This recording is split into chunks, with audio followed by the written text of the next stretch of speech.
নমস্কার বন্ধুরা, এবার একসাথে বিপাকে বাপ ছেলে। অভিষেকের কালীঘাটের বাড়িতে নজর কলকাতা পুরসভার।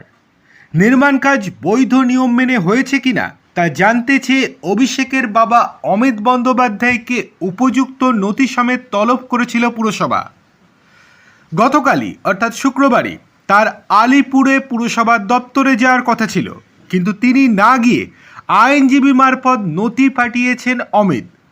কালীঘাট এলাকার দুটি বাড়ির নথি দেখতে চাওয়া হয়েছে তাদের কাছে। অভিষেকের বাড়ি আদৌ নিয়ম মেনে তৈরি হয়েছে কিনা তা খতিয়ে দেখতেই গতকাল নথি চেয়ে তলব করা হয়েছিল অমিতকে।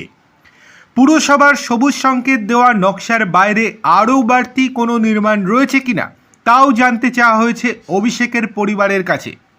গতকাল সেই নথিপত্রই পুরসভার দপ্তরে পাঠান অমিত।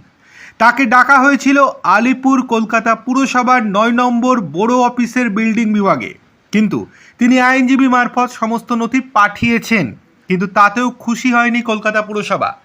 কলকাতা পুরসভার বক্তব্য, যে সমস্ত নথি তিনি পাঠিয়েছেন সেটা অসম্পূর্ণ।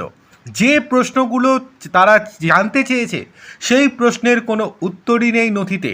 সুতরাং সশরীরে হাজিরা দিতে হবে অমিত বন্দ্যোপাধ্যায়কে। অর্থাৎ আইনজীবী মারফত যদি নথি পাঠানো হয় তাহলে সেটা অ্যাকসেপ্ট করবে না পুরসভা, এটাই পরিষ্কার বোঝানো হয়েছে। আগামী সপ্তাহের বৃহস্পতিবারের মধ্যেই সশরীরে হাজিরা দেওয়ার নির্দেশ দেওয়া হয়েছে অমিত বন্দ্যোপাধ্যায়কে। সুতরাং বিপাকে অভিষেক বন্দ্যোপাধ্যায়ের বাবা। গত জুন মাসে অভিষেকের সঙ্গে সম্পর্কিত একাধিক ঠিকানায় নোটিশ পাঠিয়েছিল কলকাতা পুরসভা। পরে সেগুলোকে চ্যালেঞ্জ করে হাইকোর্টের দ্বারস্থ হন অভিষেকের বাবা অমিত এবং মা লতা বন্দ্যোপাধ্যায়। তাদের দাবি ছিল কালীঘাটের দুটি বাড়ি বৈধভাবে নির্মিত। এরপরেই সেই নোটিশ খারিজের আবেদন জানিয়েছেন তারা। অন্যদিকে অভিষেকের সংস্থা লিপস অ্যান্ড বাউন্সের সম্পত্তিও পুরসভার নজরে রয়েছে। এই সংস্থাটিকেও নোটিশ দেওয়া হয়েছে। জানতে চাওয়া হয়েছে সংশ্লিষ্ট নির্মাণের বৈধ নথি ও বিল্ডিং প্ল্যান। অভিষেকের কালীঘাটের বাড়িতে নজর কলকাতা পুরসভার। দেখার বিষয় শেষ পর্যন্ত জল কতদূর গড়ায়। নিজে হাজিরা না দিয়ে আবারও কি আদালতের দ্বারস্থ হবেন অভিষেক বন্দ্যোপাধ্যায়ের বাবা? কি মনে হচ্ছে আপনাদের?